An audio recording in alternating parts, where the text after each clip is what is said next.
చెంప పగలగొట్టి హరివర్ధన్ ముందు మిథునను దాచిపెట్టింది ఆదిత్య అని, దేవా తప్పు లేదని బయట పెట్టిన అపర్ణ దాసు. ఇంతకు ఏం జరిగింది?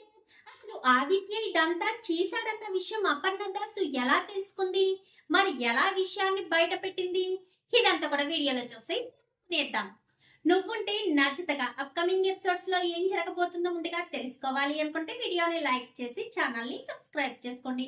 మొత్తానికైతే ఇంకా ఆదిత్య దేవాను మిథునను దారుణంగా విడదీసేసి ఎలా అయినా సరే మిథునతో తన జీవితాన్ని పంచుకోవాలని, మిథునకు భర్త అంటే నేను మాత్రమే ఉండాలి గాని ఆ దేవ అస్సలు ఉండకూడదని ఆదిత్య అనుకుంటాడు. ఆహుతికి ఆద్యం పోసినట్టుగా ఇంకా ఆదిత్య మాటలకు త్రిపుర మాటలు తోడయ్యి నీకు నేను సపోర్ట్ గా ఉంటానురా, నువ్వే ఆ ఇంటి అల్లుడు కావాలి, నేను కోడల్ని, నువ్వు అల్లుడుగా ఆ ఇంట్లో చలామణి అవ్వాలి, మధ్యలో ఎవడ్రా ఆ రౌడీవాడు, ఏదో మిథున బలవంతంగా తాలి కట్టిన మిథున మా మమ్మీ గారితో ఛాలెంజ్ చేసి మరీ దేవాని ఇంటికి తీసుకొచ్చింది, దేవా మంచివాడు అని నిరూపించడానికి. ఇంకా 2 రోజులు మాత్రం సమయం ఉన్నాయి.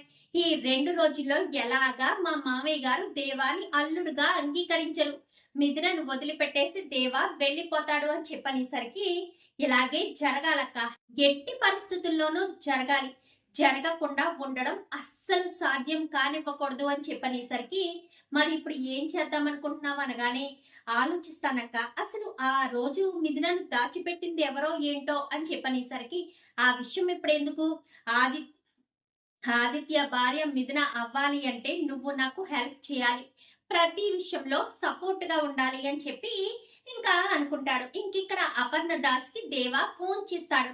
ఫోన్ చేసి మేడం అని చెప్పాను కానీ చెప్పు దేవా అని చెప్పనేసరికి ఎంతవరకు వచ్చింది మేడం ఆ కేసు అనగానే అదే పనిలో ఉన్నాను, దానికి సంబంధించిన ఒక రౌడీ వాడు దొరికాడు, ఆ రోజు నువ్వు కొట్టిన వాళ్ళల్లో కొట్టి నేను పట్టుకున్న వాళ్ళలో ఒకడు నోరు విప్పడానికి ప్రయత్నించే అలా అవకాశం ఉంది అని చూస్తున్నాను, వాడు గనక నోరు విప్పి ఎవరా ఏంటన్న విషయం బయట పెడితే ఖచ్చితంగా వాడెవడో మనకు తెలుస్తుంది. కానీ ఒకటి నాకు అనిపిస్తుంది, ఇది పగతోనో డబ్బు కోసమో దేనికోసమో కాదు, మిథున కోసమే చేశారు.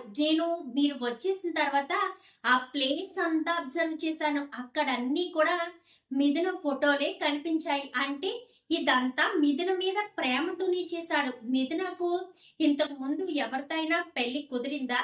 పెళ్లి కుదిరి పెళ్లి పెట్టెల దాకా వచ్చి ఆగిపోయిన తర్వాత నువ్వు తాళి కట్టావా అని చెప్పనేసరికి పెళ్లి పెట్టెల వరకు రాలేదు కానీ రేపు తన పెళ్ళనగా ఈ రోజు తన మీద కోపంతో తాళి కట్టానన్న విషయం మీకు తెలుసు కదా అని చెప్పాను. గాని మరి ఆ పెళ్లి కొడుకు ఎవరు అనగానే ఎవరో కాదు, మీకు కంప్లైంట్ ఇచ్చింది కదా త్రిపుర గారి తమ్ముడు అని చెప్పాను. గాని ఆ రోజు అక్కడికి వచ్చాడు ఆదిత్య, అతనే కదా అని చెప్పనేసరికి ఎస్ అతనే అని చెప్పాను. గాని సరే అని ఇంకా అతని కోసం ఎంక్వైరీ చేయడం, ఆదిత్య ఫోన్ ఎక్కడుంది, ఎక్కడ ట్రావెల్ అయింది, అసలు ఆ రోజు ఏం జరిగింది అని మొత్తము ఎంక్వైరీ చేయడం మొదలు పెడుతుంది అపర్ణదాస్. అయితే ఆ ఎంక్వైరీలో వీళ్ళు ఫోన్ ట్యాపింగ్ కూడా చేసేస్తారు కదా, సో ఆ ఫోన్ లో కాల్ రికార్డ్స్ అన్ని మొత్తం తీసేసరికి వరుసగా రౌడీల నెంబర్ ఉంటాయి. ఈ నెంబర్లకి ఇంతకు ముందు ఫోన్ చేసినట్టు ఉండదు.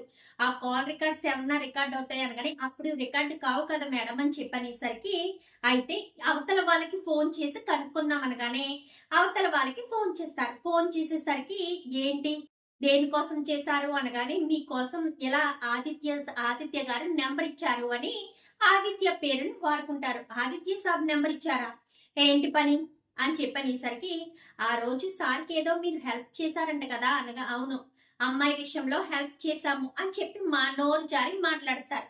అక్కడ దొరికిపోతారు అపర్ణదాస్ కైతే. అంటే ఆదిత్యే మిథునను కిడ్నాప్ చేయించాడన్న మాట, ఆదిత్యే మిథునను దాచిపెట్టి కుటుంబానికి దూరం చేసి తనను సొంతం చేసుకోవాలనుకున్నాడన్నమాట అన్న విషయం క్లారిటీ వస్తుంది అపర్ణదాస్ కైతే.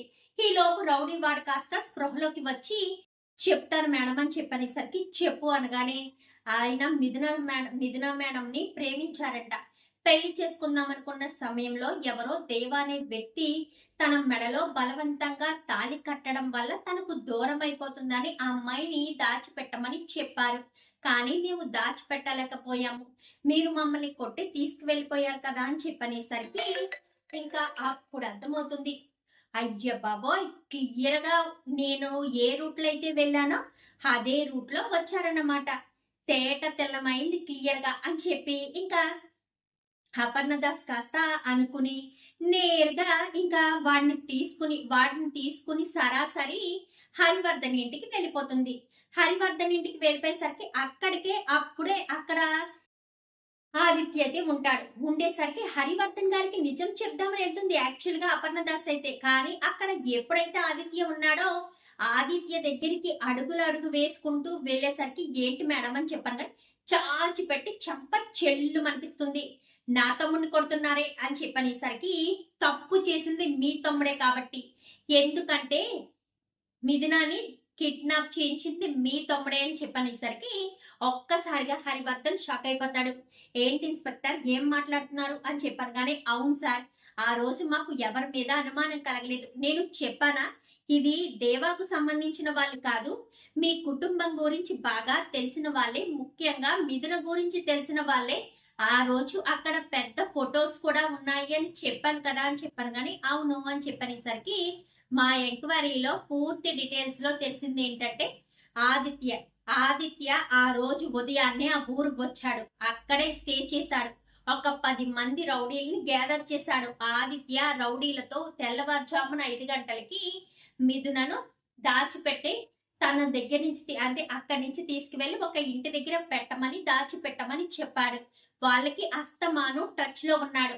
ప్రతి ఒక్కటి వచ్చింది సార్ అని చెప్పనేసరికి ఒక్కసారిగా షాక్ అయిపోతాడు. రౌడీ వాళ్ళకి ఈ టైం చేసావు నీకు వీళ్ళతో పనేంది, వీళ్ళు రౌడీలు, వీళ్ళల్లో ఒకటి దొరికాడు, వాడే నిజం చెప్పాడు. కానిస్టేబుల్స్ అనేసరికి వాడిని కాస్త తీసుకొస్తారు. ఇంకా దొరికిపోతాడు. ఇంకా ఆదిత్య అయితే దేవాది ఏ తప్పు లేదు, దేవాకు దీనికి సంబంధం లేదు, ఇదంతా చేసింది ఆదిత్య అని చెప్పాను కానీ త్రిపుర కూడా షాక్ అయిపోతుంది. ఏంటి ఇదంతా చేసింది ఆదిత్యనా? అంటే మిథునని దాచిపెట్టింది ఆదిత్యనా? ఇన్ని రోజులు నాకు చెప్పనే లేదు వీడు. అంటే మిథునను దక్కించుకోవడం కోసం వీడు ఎంత తింగర పని చేశాడా? ఎలాంటి పని చేస్తే మిథున దక్కుతుందనే అనుకున్నాడా? వీడి పిచ్చి పీక్స్ కి వెళ్ళింది కాబట్టి ఇలాంటి పిచ్చి పని చేశాడు అని చెప్పి అనుకుంటూ ఉంటుంది. ఇంకా హరివర్ధన్ అడుగులు అడుగు వేసుకుంటూ వెళ్ళి ఆదిత్య చెప్ప చెల్లు అనిపిస్తాడు.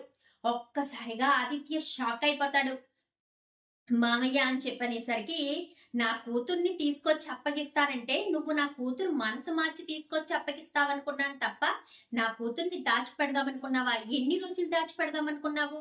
నేనేమో నా కూతురు కనిపించట్లేదని తల్లడిల్లిపోతున్నాను. దేవా ఏమో తన భార్య కోసం వెతుకుతున్నాడు.